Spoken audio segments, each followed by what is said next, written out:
제 발표는 명청교체기 등주경유 회로사행의 전반적인 설명, 그러니까 살펴보고요. 그 다음에 등주, 덕주, 노정 속 인문경관에 대한 기록을 보고 그 기록이 어떤 의미를 가지는지 살펴보고자 합니다.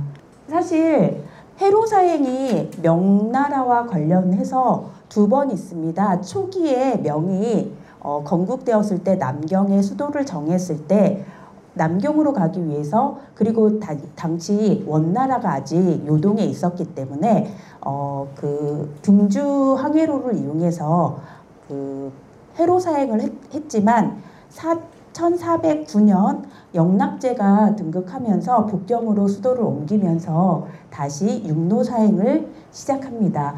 1409년부터 해서 1620년까지 그대로 회로사행을 하다가 1621년, 20년 그때 이제 후금이 요동을 장악하게 되거든요. 그러면서 이제 그쪽으로 갈 수 없으니까 부득이하게 그 명나라에서 등극조사로 왔던 유흥을 따라서 다시 해로로 사행을 가게 됩니다. 그러면서 이제 해로 사행을 이용하게 되는데요. 그 제 발표문에 보면 34페이지에 그런 사정에 좀 자세히 설명되어 있으니까 나중에 읽어보시고요. 그렇게 해서 출발할 때 아까 선생님이 이제 한양에서 선사포까지, 그리고 선사포에서 등주까지, 등주에서 북경까지 이렇게 나누셨는데 저는 해로에 좀 더 집중하기 위해서 선사포, 등주, 북경, 노정으로 나누어서 일단 보여드릴까 합니다. 처음에 해로사행을 출발할 때, 그 이제 명청교체기의 해로사행을 출발할 때는 곽산의 선사포에서 출발을 했습니다. 이게 나중에 가면 이제 석다산으로 가거든요. 그래서 곽산의 선사포에서 철산의 가도를 거쳐 석성도가 이미 이제 중국 해안가가 되거든요. 석성도, 장산도, 광록도, 여순구 그리고 묘도를 거쳐 등주 수성으로 갑니다. 등주 수성으로 이제 입항한 후에 다시 황현, 레주부, 창읍현, 유현, 창락현, 청주부, 금룡역, 장산역, 초평현, 장구현, 용산역, 제남부, 제하현, 우성현, 평안현, 덕주까지. 제가 덕주에서 끊은 이유가요. 덕주에서 다시 한번 사행 노정에 나뉘긴 하거든요. 근데 처음에 지금 제가 주로 보려고 하는 1624년에 나왔던 아까 선생님 발표하신 죽청 행록을 썼던 이덕형 일행이 갔던 노정이 바로 덕주에서 운하를 타고 가거든요. 그래서 운하 백기를 이용해서 안영진, 형제현, 창주, 청현, 유하역, 정해현, 양유형, 천진까지 갑니다. 그래서 천진에서 내려서 기산, 기하, 양촌, 무청현, 곽현, 장가원 그리고 통주로 도착해서 북정으로 가는데 제가 천진 말고 통주까지 배로 가거든요. 그래서 통주에서 북정으로 도착해서는 이제 다시 일반적인 그런 하는데 제가 지금 주로 보려는 인문 경로는 바로 이 앞에 있는 등주 수성에서 덕주까지의 노정을 중점적으로 살펴보려고 합니다. 이곳을 보는 이유는 지금 이 정운주 선생의 2024년의 노정을 다시 한번 자세히 그렸는데 이 그림을 따라서 보시면 여기 내주부에서 이 덕주에서 요 점선으로 가는 부분이 바로 요 하간 요게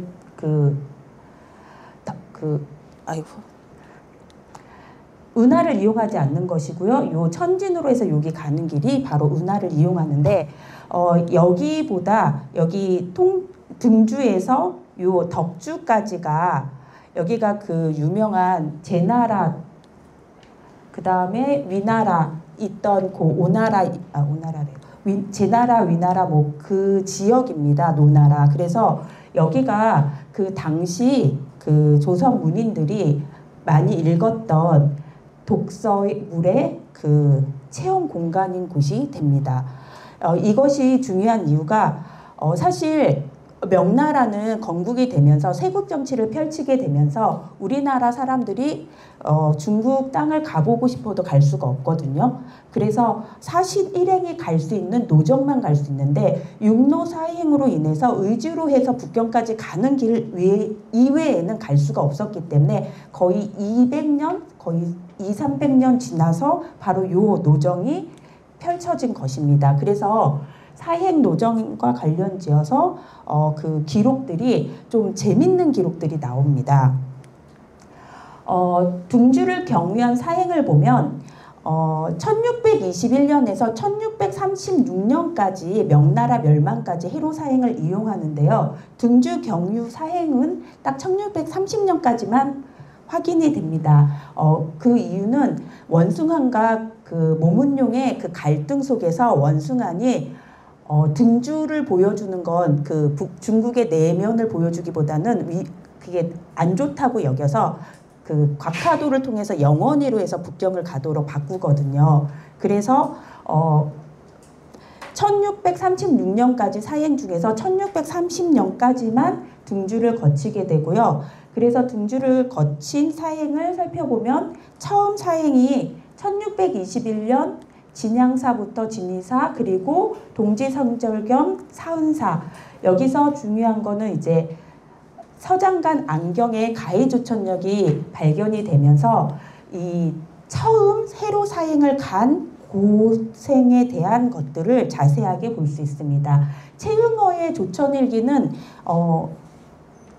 2018년에 발견이 돼요. 그래서 학계에서는 아직 많이 분석하지 않은 상태고요. 많이 지금 연구한 거는 안경의 개해조천록입니다. 그 다음에 1622년 등극진화사로 갔던 정사 오윤겸의 작품과 그 다음에 1623년 아까 선생님 말씀해 주셨던 책봉 주청사 이경전 일행이 갔던 사행이 또 중요합니다. 이 정사, 부사, 서장 간의 사행록이 다 남아 있고요. 앞서 안경 일행은 최초로 가기는 하는데 갑자기 정해진 것이라서 아무런 준비 없이 가게 되어서 도착해서 급급하게 적어내렸다면 이민성 같은 경우에는 중국 지리지 대명 일통지 같은 것을 이미 준비하고 공부해서 이 중국을 들어갑니다. 그래서 가는 곳마다 그 자기가 읽었던 지리지와 비교 고증하면서 글을 쓰고 있어요. 그래서 이미 중국에 가는 이 등주 노정을 통해서 갈 때 내가 무엇을 볼 것이고 어떤 거를 봐야 하는지에 대해서 관심을 가지고 봤다라는 걸 알 수 있습니다. 그다음에 1624년 이 아까 말씀해 주신 책봉죽청사 이덕형 오숙 홍익환인데요. 이 사행도 세 사람의 사행이 다 남아있고 더 중요한 거는 이 사행과 관련 지은 하원의 그림, 항해조천도가 남아있습니다. 이게 지금 국립중앙박물관에 가셔서요. 이걸 조천도 또는 명나라 가는 바닷길 하면 다 다운받으실 수 있습니다. 보면 굉장히 재밌거든요. 요새로 치면 스냅사진 같습니다. 그 다음에 25년에도 갔었는데 26년에 24년에 이제 그 동지성절사로 갔던 서장관 김덕승의 천사대간이라는 사행록이 중요한데 이것은 이제 지리지로 작성이 됩니다. 그러니까 기존의 산문이 일기체 산문인 거에 비해서 김덕승은 지도로 작성을 해서 지도 그림을 그려놓고 그 옆에다가 여기에는 등주에는 뭐가 있고 뭐가 있고 뭐가 있고 뭐가 있고 여기에서 뭘 봐야 하고 뭐 이렇게 소개를 하는 것인데 대명 1통지를 바탕으로 작성되었다고 하지만 대명 1통지에서 제시하지 않은 사신이 직접 가서 보고 경험한 것들을 끼워 넣습니다. 김덕승의 글을 그대로 받아서 남이웅도 서술을 하고요. 그 다음에 김상원이 이제 조천 사행시를 쓰는데 이 사행시가 나중에 왕사정에게까지 소개가 되면서 후에 18세기 청나라 문인들과 연결되는 연결고리가 되는 사행이 바로 요 1626년 김상원의 사행입니다. 1627년에 이제 사행 가지만 사행록은 남아 있지 않고요. 그 다음에 1628년에 서장관 신열도가 임금에게 올리는 별단으로 썼던 것이 전해지고요. 그리고 이제 1630년 마지막 정두원과 고용우의 사행까지 이제 그 등주로 가는데요. 정두원의 조청기 지도도 아까 천사대관처럼 지리지 양식으로 되어 있습니다. 지도가 남아 있는데요. 천사대관에는 지도가 있었을 텐데 없어졌고요. 조청기 지도에는 지도가 같이 그려져 있습니다. 근데 굉장히 소략해서 이걸 지도라고 볼 수 있을까 싶을 정도로 대략적인 것만 그려져 있습니다. 다만 이 정두원의 노정이 이 사행이 재밌는 건 나중에 소설 속 배경으로 그대로 활용된다는 점입니다. 그래서 같이 보시면 재밌는 자, 그래서 기록한 것들 중에 제가 대표적으로 등주에서 바로 지금 이 그림에 보면 요 성곽이 보이는데 이게 등주성이거든요. 그리고 지금 그림에는 잘 안 보이지만 여기에 개원사라고 적혀 있습니다. 개원사가 그 당나라 때부터 세웠던 아주 그 역사가 유구한 절인데 여기가 그 사신들이 묵어가던 숙소입니다. 그래서 개원사로 해서 그 개원사 있는 문이 그 등주 남문이거든요. 그래서 남문에서 나오면 바로 순우공고리라는 요 폐방을 만나게 됩니다. 그러니까 이 사행 가는 사행 노정의 사람들을 그리고 주요 명소들을 이렇게 그리는데 여기에서 여러 이름 이 폐방이 하나만 있는 건 아니거든요. 굉장히 많은데 유독 이렇게 순우공 고리만을 골라내는 건 이 순우공이라는 사람에 대해서 인지하고 있었기 때문이라고 저는 생각합니다. 아까 그 순우공 고리를 조금 더 확대해서 보면 이렇게 정확하게 순우공 고리라고 적혀 있는데요. 재밌는 거는 처음 기록했던 1622년 기록했던 사람 오윤경은 순우고리라고 내자로 적어 놓습니다. 그리고서는 순우만 적혀 있으니까 여기가 순우곤이 살던 데가 아닐까 이렇게 추정하면서 사람들한테도 물어서 순우곤이 살았던 마을이야 라고 이렇게 정의를 내리는데 1624년에 폐방에는 순우곤 고리라고 5글자가 정확하게 들어갑니다. 그러니까 이거는 제가 봐서는 정보를 전달하면서 어떻게 더 정확하게 전달할까가 반영된 것이 아닌가 생각이 듭니다. 요거는 이제 오윤겸의 글이고요. 그래서 순우곤이라는 사람은 제나라 사람이고 직가 학궁을 운영해서 여기서 제자백가가 그 양성됐다라고 알려지고 있죠. 그리고 맹자가 여기서 공부했다라고 알려지고요. 그래서 이 순우곤을 한 번 더 이야기하면서 조선 사람들에게 순우곤에 대한 인식을 다시 한번 확인할 수 있습니다. 또 조천도 청주부 일부를 보여드리면 여기 지금 보시면 그림에서 전단의 묘라든지 여기 관중의 묘라든지 제황공의 묘라든지 여기 제경공, 제선왕 이런 묘들을 이렇게 적어놓고 있거든요. 이게 다 맹자에서 나왔던 유명한 왕들이죠. 그리고 제황공과 그 관중은 모를래야 모를 수가 없는 인물이고요. 이 다음 지도에는 포수가에 대한 비석이 있습니다. 그러니까 관중 포수가에 대한 사랑을 다시 한번 확인할 수 있는 거고요. 이렇게 확인해 보면 그 제황공과 관련지어서 관중을 읊은 시가 그 사행록 안에 나옵니다. 존왕 양의를 했고 공자가 말한 인한 사람인 것으로 내서 꽤 괜찮은 인물로 그리는 영사시가 있는가 하면 변절자라고 김상헌은 이렇게 말하기도 했었습니다.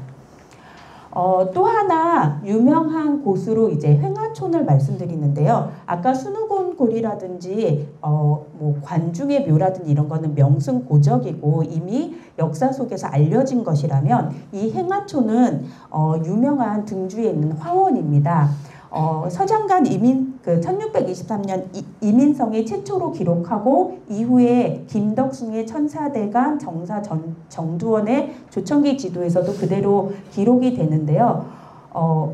이 역관이 여기가 멋있는 곳이다. 한번 가보자 해서 가보는데 중요한 거는 이 행화촌의 주인이 유명한 진몽침이라는 사람이고 진몽침의 아버지가 이제 그러니까 할아버지가 진기학이고 진기학은 상서벼슬을 지냅니다. 그러니까 명나라 입장에서는 굉장히 고위 관리였던 사람이고요. 아이고 그림이 잘못 들어갔습니다.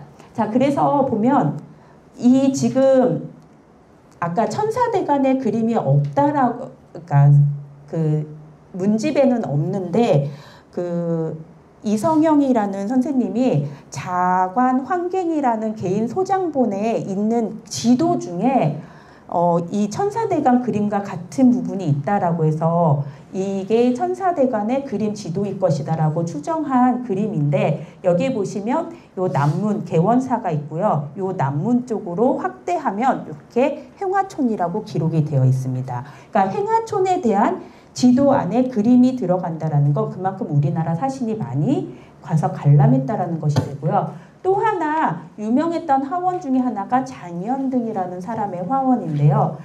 이 사람은 많이 알려지게 된 것이 처음에는 이덕형, 홍익한 등이 최초로 갔다 오게 되면서 이후에 김덕순도 방문하고 김상원도 방문하고 김상원이 여기에서 일가와 교류하면서 그 왕세정을 통해서 명성이 그 중국에 알려지게 됩니다. 보시면 여기 추평현 성이 있고요. 요 성문 서쪽으로 해서 요 이렇게 화원을 아예 그려놨습니다. 그래서 실제로 대명 일통지나 이런 것을 보면 여기가 왜 갑자기 이렇게 그려지는지에 대한 설명을 할 수가 없었거든요. 근데 이것이 사행록과 연결지어서 보면 아 여기가 그 장현등 하원인 일서번이구나를 확인할 수 있습니다. 자 그러면 등주, 덕주, 노종석의 인문경관 기록의 의미가 무엇이냐. 아까 제가 잠깐 이야기 드렸듯이 실제로 순우고리, 관중묘 등 역사 속 인물과 장소를 확인하고 내가 조선 지식인으로 읽었던 독서에 대한 추체형 공간으로서 존재하는 것이라고 저는 봤습니다. 실제로 굉장히 제가 이렇게 그림 속에서는 몇 개 이제 더 선별돼서 짧아지지만 사행록 안에서는 더 많은 이름을 나열하거든요. 그래서 그곳을 한 번씩 더 환기시켜 준다라는 거. 아, 내가 이 사람도 알고 이 사람도 알고 이 사람도 알고 있고 이 사람 이야기도 알고 있고 뭐 이런 것들을 확인할 수 있습니다. 그래서 인문경관을 기록했던 것들은 바로 이런 것이고 또 하나 행화촌 장현등 개인이 직접 관광명소를 찾아내고 그 관광명소를 계속 그 노정을 가는 사람들이 찾아가게 되는 요새로 치면 핫플이 되는 곳이 이제 만들어진다는 것이고요. 근데 이런 것들이 단순히 예뻐서가 아니라 그곳에 있는 문인과 교류하는 장소로서 활용된다라는 것을 주의 깊게 봐야 될 것 같습니다. 왜냐하면 1623년에 이민성이 둥주에 황장호 화원이라는 곳도 소개를 하거든요. 그런데 황장호라는 사람은 정말 그냥 농부예요. 그래갖고 다리도 절고 되게 그러니까 못난 사람으로 그려지는데 아름답게 꽃은 기르지만 그 사람과 이야기했을 때 이야기하는 재미가 없거든요. 그러니까 그 이후에 다시 황장호 화원을 갔다라는 기록이 없어요. 그런데 행화초는 그 진기학과 진몽침 등과 같이 명나라 문인이 있고 또 장현등도 문인이 있어서 그들과 교류함으로써 이곳이 계속해서 방문하게 되는 곳이라고 저는 보았거든요. 따라서 핫플이 되는 게 단순히 경관이 예뻐서가 아니라 그곳에 사람이 있고 사람하고의 교류를 통해서 만들어가는 곳이다. 그래서 이렇게 기록하고 있었구나. 저는 이제 이렇게 생각하고 논문을 서술하는 중입니다. 제가 쓰다가 다 못 쓰고 여기 이렇게 간략하게 정리만 했는데요. 제 논문을 읽어주시고 잘 지적해 주셔서 이따가 그 선생님하고 깊은 토론을 할까 합니다. 제 발표는 여기까지입니다. 감사합니다.